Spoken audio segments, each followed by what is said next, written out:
Please welcome Cindi Claypatch.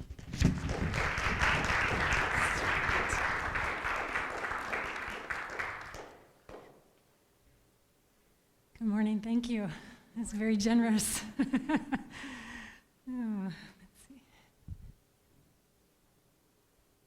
Just trying to remember where I stuck the clicker. All right, how's everybody doing? Yeah, do you like our new sign? Choose love, yeah. Yeah, you wouldn't typically see me in a glitzy sweater like this, but I thought I would try to amp up that sign and draw away from this foot that I have here too. Yeah, you know, when Gary chose this topic months ago, I thought it's such a great topic. You know, I love this topic. And then this last month has really gotten me to crave simplicity. Anybody knows what that's like? Yeah, I've had, I injured my foot here, and it's not a juicy story. It's just, I've been doing some work with the police, and I have to get up way earlier in the morning to do it. And my mom lives with me in the winters, so I have to set up 2 alarms so that I make sure I'm up. And I had the one in the hallway going off, and my space was upstairs. And so I pop out of bed in a room that has blackout blinds, because I'm so light sensitive and high sensory, so blackout blinds. So I hit the wall and then did my foot on the corner of the wall. So I went to one of my first days with them hobbling with a gash in my head to do staff wellness. Is that great? Oh, and then of course, then during the lunch break, I said, "Do you got a medic who can look at my foot?" And this medic looks and, yeah, you sure got a break there, you know, when the toes are like this. And so then I got home that night, and my mom said, were they nice to you? And I said, they looked at it and they said, "Oh yeah, broken foot, yeah, you'll heal." Because of course they see a lot worse than that, you know. So that began my month of the cosmic joke of getting you ready for a talk, you know. Because then I also had been looking for a house for a year, and I found a house, had an offering on the house, had to get moved into there while I'm trying to get my other house ready for sale. So it's been one of those times where a lot going on, and I'm so grateful for what I know. You know, just knowing about that inside-out nature of experience and being able to be still internally, even though things are crazy, and then having those times where I don't accomplish that so well. I might not be quite as graceful as I had liked to be, and then just knowing that that's not a big deal, you know, knowing that I can just reclaim myself. And, you know, I had a ex-mother-in-law who used to say, "If you're still alive, it wasn't fatal." Right? So that's one of our lines, along with the illusion of control. So anyways, I'm happy to be here. This feels like doing something normal, if you call speaking and energy work normal. To this group it is. Would somebody back there shut that door for me, please? Thanks. Just feels like the energy has to get enveloped in here. It's trying to build, and then it's like going out the door. So that's what you want to do when you're clearing your house, is open your front and back door to let the stuff move, but not necessarily when we're trying to build energy here. So getting back to the title. So when we look at choosing simplicity, it's not necessarily easy, is it?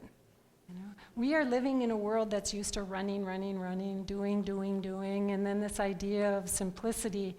I remember years ago, if you said something about not doing anything, or not like feeling like you have to, you know, become somebody any big or something like that, you would be called a simpleton. And then when I looked up the definition of a simpleton, it said like an idiot. You know, and it's like, oh my gosh, most of us here are striving to be idiots, right? It's just pretty interesting. So the connotations that we have about simplicity are really interesting. in the metaphysical world, or in the world of mindfulness and those kinds of things, the idea of simplifying is catching on, and certainly normal for a lot of people. But just the idea of doing less sometimes, is hard to do because we're so imprinted to move, and to identify ourselves outside in. So even my sister this morning, she came to pick up my mom to go to the church that my mom goes to, and I said, "How are you doing?" She's like, "Oh, I laid out all the gifts for all the kids and all the grandkids and everything else on the bed, and I found out I'm only short one." And I said, "Well, how much stuff did you have?" She said, "Well, I counted, it's 32 things." And I said, "Is there any way you can simplify that?" And she goes, "Well, I don't really think so." And I said, "Well, wasn't there a time where we started to not give so much to the adults once they were adults and we did the kids?" And she's like, "I should think about that." But you see, it's just so automatic what we do. So I had my first points of trying to look at simplicity when I was young. I was about 20 years old. I was dating this guy, and we were rubbing each other a little bit wrong. And what was so interesting was back then it was the idea of, okay, so let's go to therapy, which is really a great idea. But if you're going to therapy in your first couple months of a relationship, it's probably a good sign to not be thinking about that relationship as being. And so what was amazing, though, life always gives you somewhat what you need, is I went to this guy's place, and his name was Al, and he had a little tiny house like this one. And he talked about just being.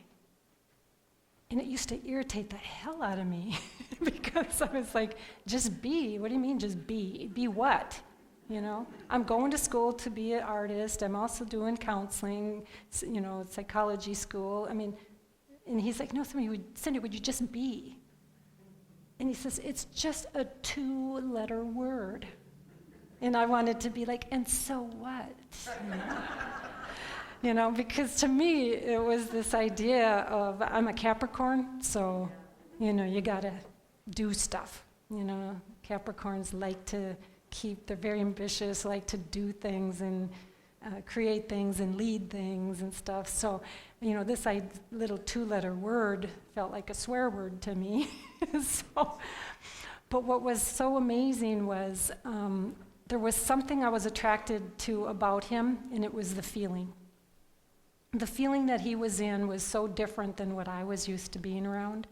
And I had a fairly good family, just quite chaotic, though. We had 7 people in a 2-bedroom rambler, so things were tight and busy. But what he worked with me on was, what is this interior, this space that's within all of us in this being? Because once I got away from the identification of myself, or what I was supposed to do in life, you're supposed to do this, be this, that, everything, and measuring ourselves outside in on everything, then and as he was talking to me about these kinds of concepts, I couldn't get my head around it.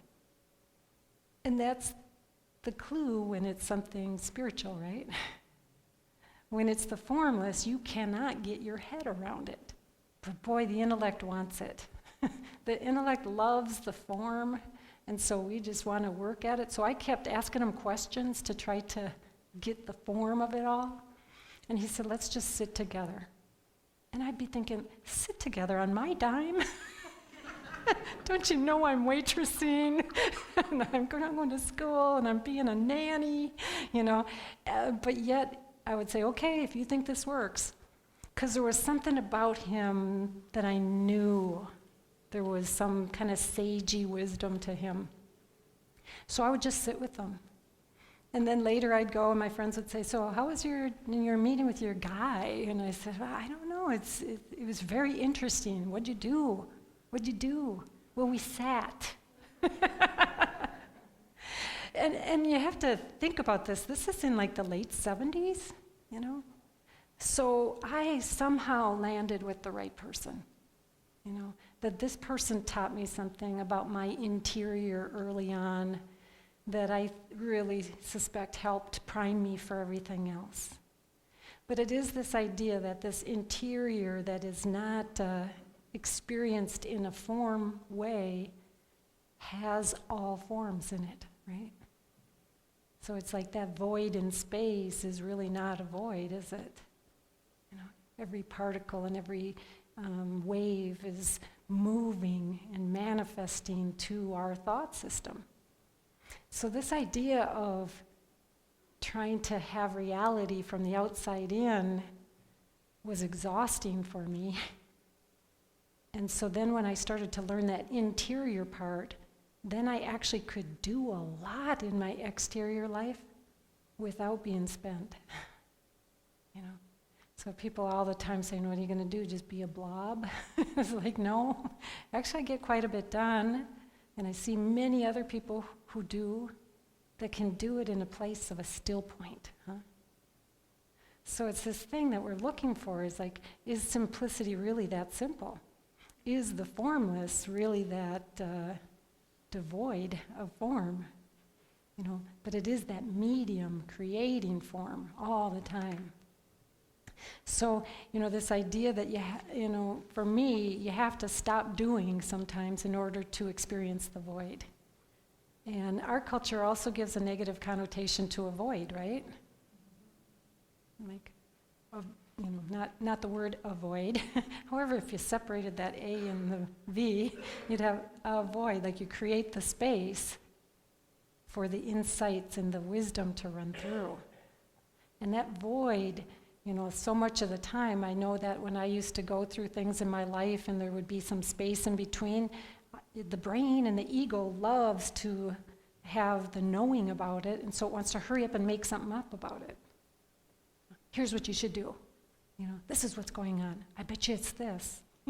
We love to create an idea quickly so that the brain is satisfied, so then we can go like, oh, I'm okay now, right? But what about that amazing space that's already probably brewing things? It's there, it is who we are.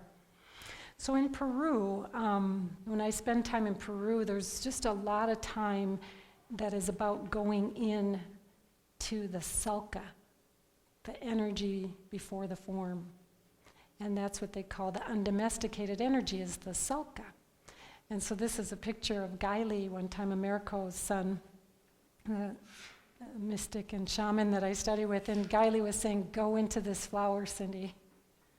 And I was like, I thought it was a joke. And what are you going to do? I thought he was going to smash it in my face, because ever the head, huh? And so this flower, it's like, go into that flower. And so I said, okay. And he said, just get really, really still and go into the flower.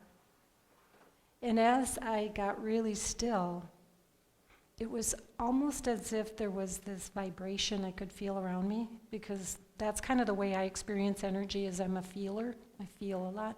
So as I got closer to the flower, there was this vibration that was going like this, so I could almost feel like when somebody breathes on you. And it was so interesting to me. And then I was hearing these pitches, these high pitches. And I was like, wow, that is really something.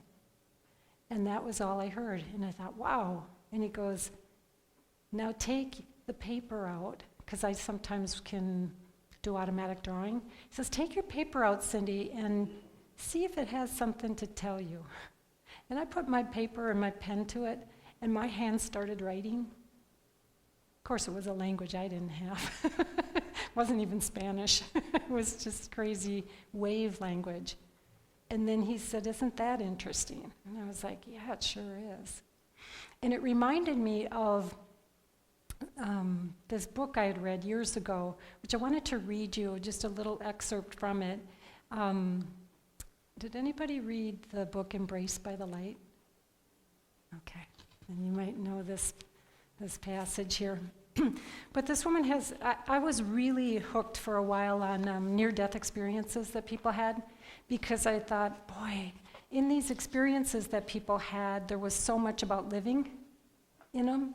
And it was so reassuring to me because I always knew myself as more energy than just my body. And so this idea that you just are done didn't make sense to me.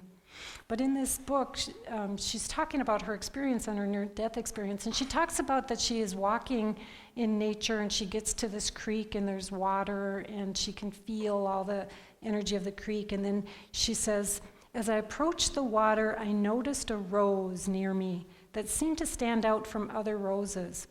And I stopped to examine it. Its beauty was breathtaking. Among all the flowers there, none captured me like this one. It was gently swaying to faint music and singing praises to the source with sweet tones of its own. I realized I could actually see it growing.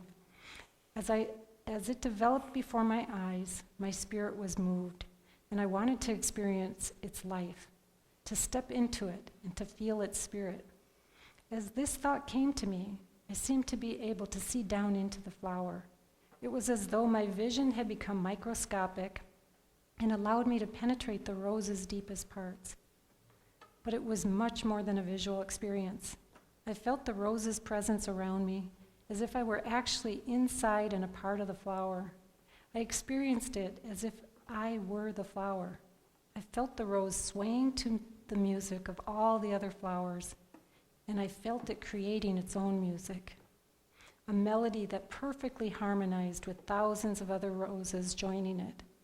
I understood that the music in my flower came from its individual parts, that its petals produced their own notes and tones, and that each intelligence within the petal was added to its perfect notes, each working harmoniously for the overall effect, which was joy. My joy was absolutely full again, and I felt in the plant, in me, pouring into us, this life force, and that we are all one. I will never forget the rose that I was, and with that experience, the grander joy that's available to all of us through the spirit world. Isn't that interesting? So, not everybody's going to resonate with nature. I totally get that. But it's this idea that if there's energy in everything, every even inanimate objects, this energy is within it, like are we really in a void? And what would be the harm of getting simple to actually see it or feel it? People will find that same thing with a fire. If you watch a fire or a candle, it's got this force to it. And you go into that mesmerized kind of place with it, right? We're always gravitating towards that light. And so it's the simplicity, to choose the simplicity to sometimes just sit with something, to sit with whether it's nature or, during the holidays, what would it be like to just sit and be the observer? I love that with my family. I just love to just sit and witness them. And then I love to think like, wow, I wonder why they're in my life. And then each one kind of shows up and I see things. Like I have one sister who's quite raucous, and yet I can so appreciate that because, she brings such an energy into a room. I don't do it in that same way. So I watch her and I think that's really interesting. And then I have another sister that shows up and she's such a nurturer. And I love to just witness that part, And then I'll see somebody, a nephew or somebody who's got kind of some chaos going on in their life right now, and I can witness it, and I can be like, yeah, I've been there, And then I see maybe what it is that I could offer, But it's in just this sitting place. It's not the doing, it's not the getting all busy. So there's so many ways that we can kind of think about moving with things. One thing about nature that we know today is that there's a lot of research being done about it. There's research which is under the umbrella of attention restoration, that there's research showing that if we just spend some time in nature or looking at nature, that your system goes back into balance, that you have a heightened ability to solve problems, to have creative ideas come to you, that it reduces your rumination, it reduces preoccupation of problems, it reduces negative feelings. And so you just think, wow, that's so interesting. And so what they're showing us today is that we have all this attention deficit, not in the kind of reading and that type of way, but the fact that we are draining and exhausting our frontal cortex all the time now. That even when you take a break, you're like this immediately, you know, on the phones, getting more information, looking at more information, everything is about more information, and every time you get into information, that you are activating your frontal cortex. And so they're looking a lot now at just what it takes to just step away. And so 10 to 15 minutes in nature is huge. They've even taken it where they've stressed people out on purpose and then shown them pictures of nature. And then after they show them pictures of nature, those that were exposed to nature versus those that weren't exposed to the pictures of nature, their system reclaimed itself faster. Just in a room. So I am always looking for the simple things. that is a simple thing. It's just going into nature. So, you know, this seems so much darker than normal. Sorry, that was a rose over notes. So it's this ability to reset our mind. Is like, are we noticing how we're using our attention? Lao Tzu, says nature does not hurry, yet everything is accomplished. So, I love pictures, and when you look at pictures, it's like no hurry here. The fall isn't in a hurry. It'll do its thing as the weather shows itself. That we have all kinds of points of stillness. We're so close to Lake Harriet, and yeah, people are walking around, but if you ever just stop and sit, you could just observe the people, just observe the water. What is it like to just get present with things?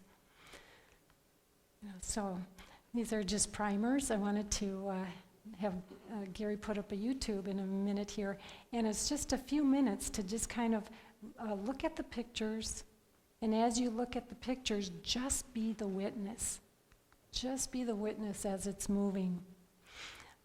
Tolstoy says, there is no greatness where there is not simplicity, goodness, or truth. Isn't that nice? So we all have goodness, and we all can live our truth. But the challenge is, how can we be simple or slow things down in such a busy world? So, it's in this observation mode. We know that with meditation. We know that, as you meditate, you focus on the thing, and then stuff goes through, and then you bring your attention back to the thing. But sometimes there's ways of just doing these open eye type meditative things, and also viewing something that pleases you so that it resonates back into that original essence that you are, before the name, before the role, before the doing, before the mistakes, before any other way that you kind of gauge who you are. So I'd like to just take just a few minutes to kind of look through this and just experience what this is like, to see the nature as an observer. So in this view, there's times where the camera kind of just slides above things. And so just imagine yourself as your energy, not your body, and just being able to kind of move and observe. So, was that moving too slow for some people? That's good. A lot of times when fast, slow-moving photography, you want to speed it up. Yeah. So hopefully you just got to fall into just a little bit of a breath of your own, along with the nature. But in looking at things like that, it's just kind of reprogramming our systems to quiet down enough to really see something. And so I loved in the beginning, that slow photography. I like when it goes through those purple flowers, and it's so slow. You like that too? Yeah. Any other parts people like?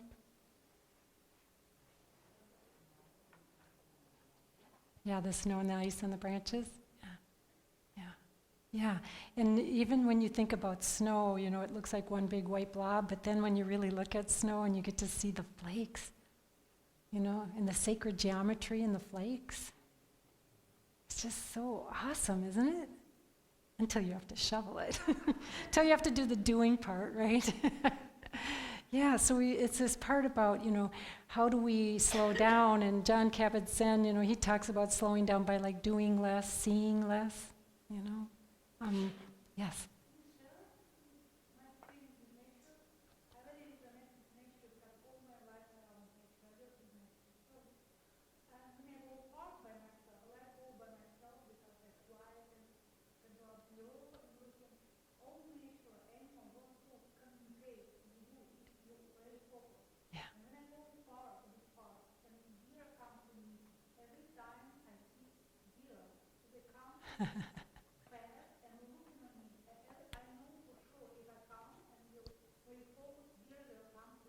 Ah.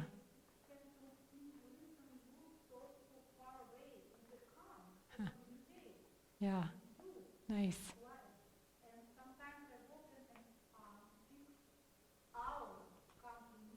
Mm-hmm.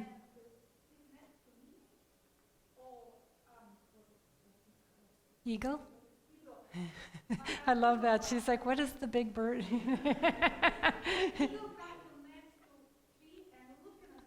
Mm-hmm. Right. Right. Right.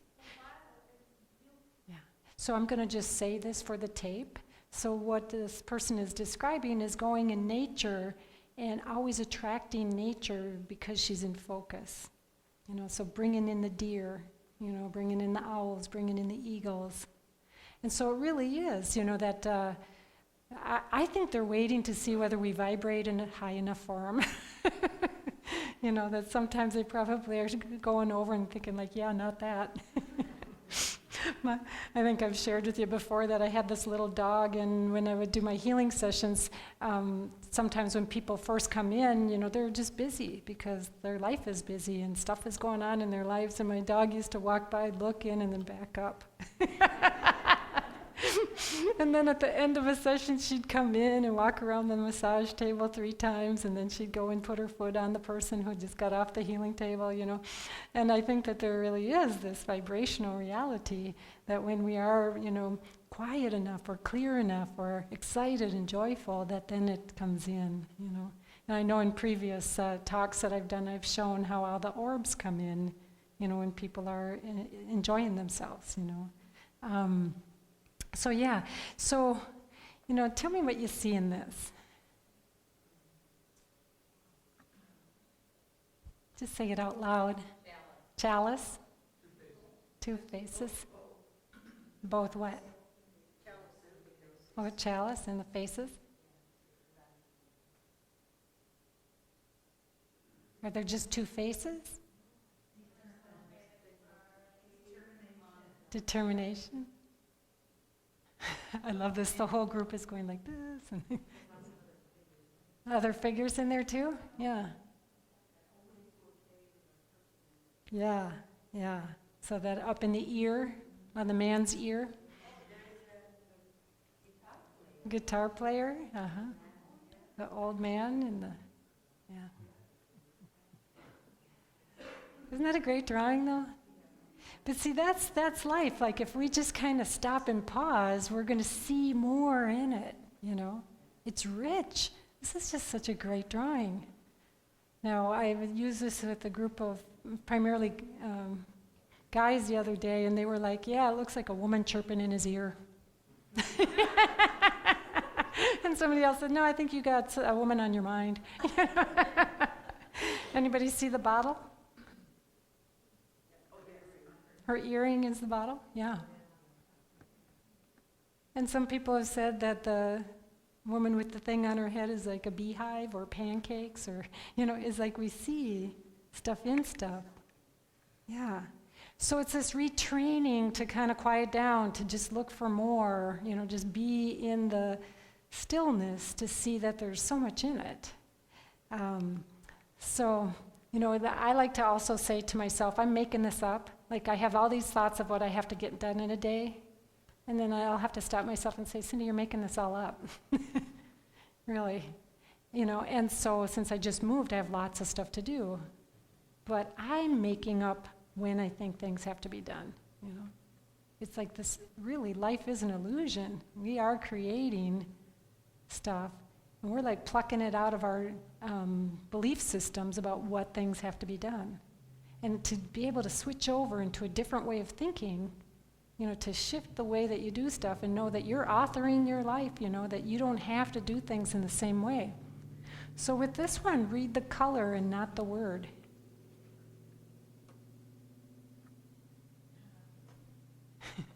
Anybody make a mistake yet?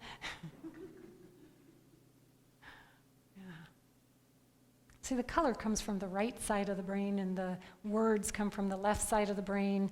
And I think this is so much like how we're doing life, is like our ego is telling us it has to be a certain way, the form, and that we have to do everything fast, and and that's the reading part. And yet this creative side is like wants to see the color, wants to feel the energy, wants to manifest and create the realities that we want, but it takes discipline.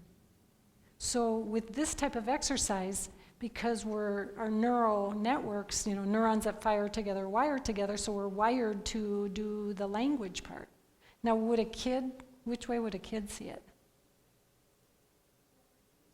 Colors. And they'd probably whip it off really fast. But in order for us to do or see the colors, we'd have to slow down. And then after we did that for a while, then pretty soon you would develop the neural networks to the slowing down and seeing it differently. So this is how simplicity happens too. Living our life in a different way, in a real choiceful, deliberate way, sometimes means we have to reprogram ourselves.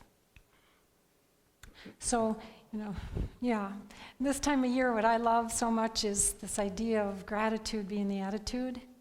And I had met the guy who had started that little company that was Live Simply, Simply Live, And he printed just handbags and sweatshirts with it. And I thought, wow, it's just such a simple idea, isn't it? But not always easy. So as we kind of think about what do we do to slow down, how do we kind of quiet down? So I'd like to, if you're open to it, is to just kind of walk through a meditation again, to just slow down, and to maybe think about closing things off for this year, so that maybe you can step into what it's like next year to live in a way that's super deliberate, not in a doing, trying, hard way, but just in the giving yourself a place to breathe way. Creating the space. So we're going to get to have some homegrown music here. It's a blessing of this music.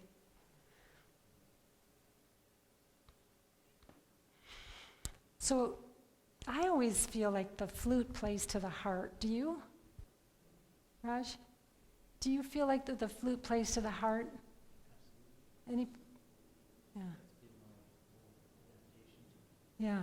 Yeah, because energetically, that's a good place to go. So while he's doing that, then I'll work a little bit with the energy, if you're okay with that.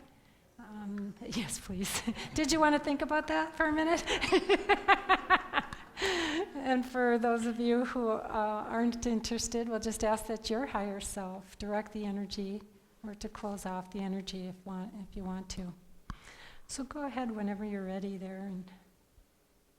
So we're just going to ask that you take your attention and just drop it into your heart space. Just see if you can't connect with that place that's the void within you. That very full, rich space.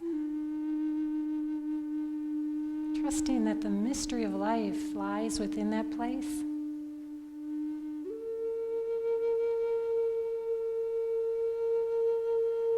Just allowing yourself to approve of and see your life as having meaning.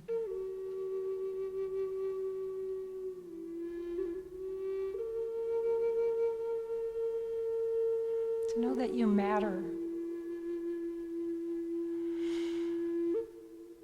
That whatever you bring, bringing into this space today or to your families, your communities, or your work, it matters.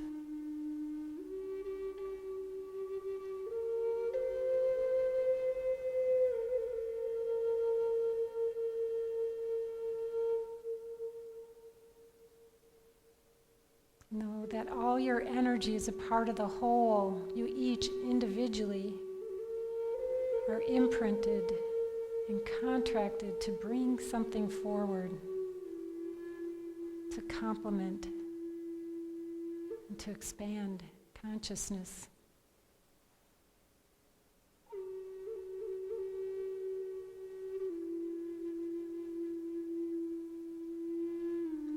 In that experience, there's been things that have maybe been rocky or not to your liking. Just know that they've expanded you or touched the lives of others to make choices.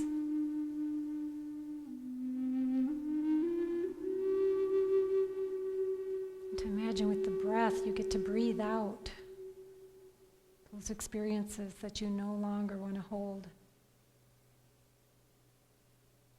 Asking your higher self to just release.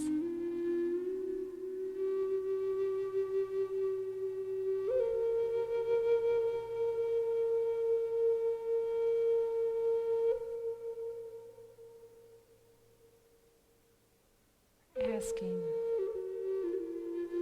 to just close off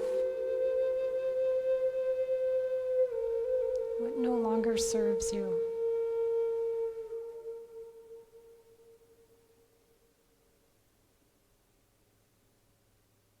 Just breathing through and releasing.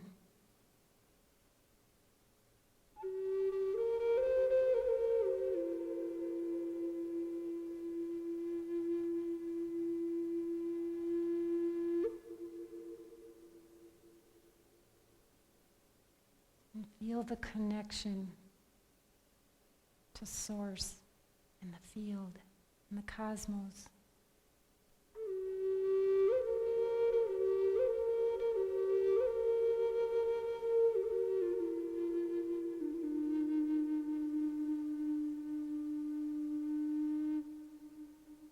Calling in what you'd like to see more of.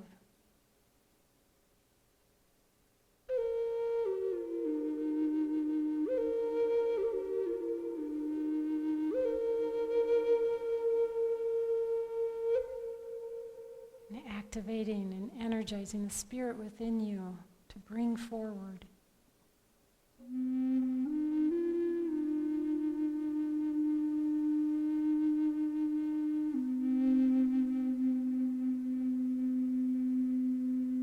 Dreams and your visions.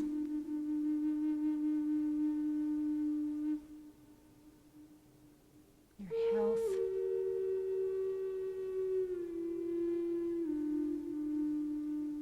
And your relationships.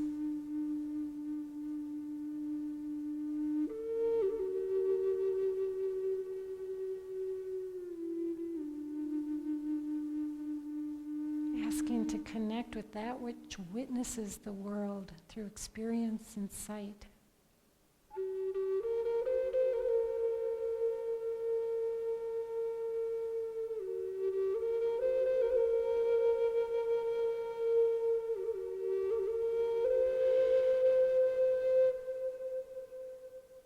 And bringing in the guides to assist you.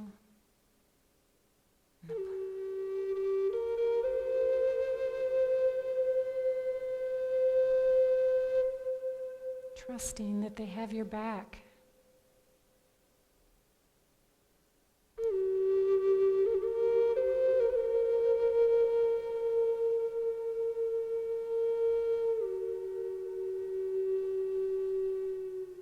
You're in the universe, and the universe is within you.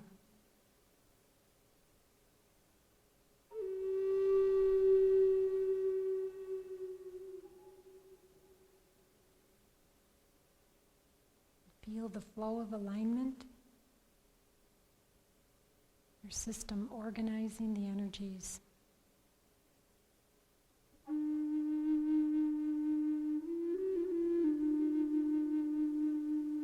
Your breath activating the dreams.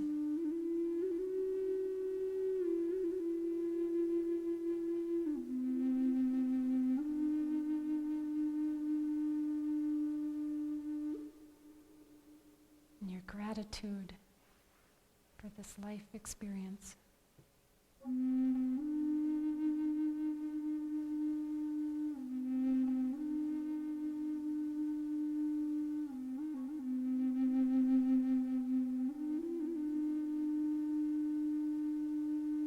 When you're ready, open your eyes and come back into the room.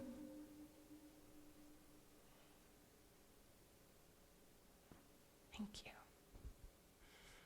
Thank you. Nice.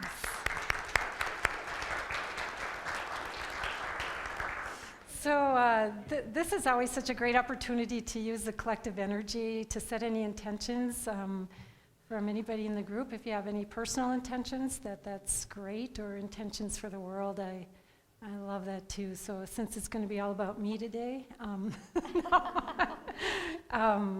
my house is on the market, and I had an offer last night, and I'm hoping to have a couple more offers before the end of the day. And so if you can get your energy behind the highest outcome, that would be great.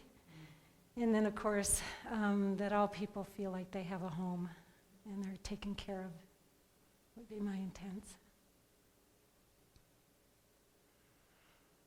So anybody else?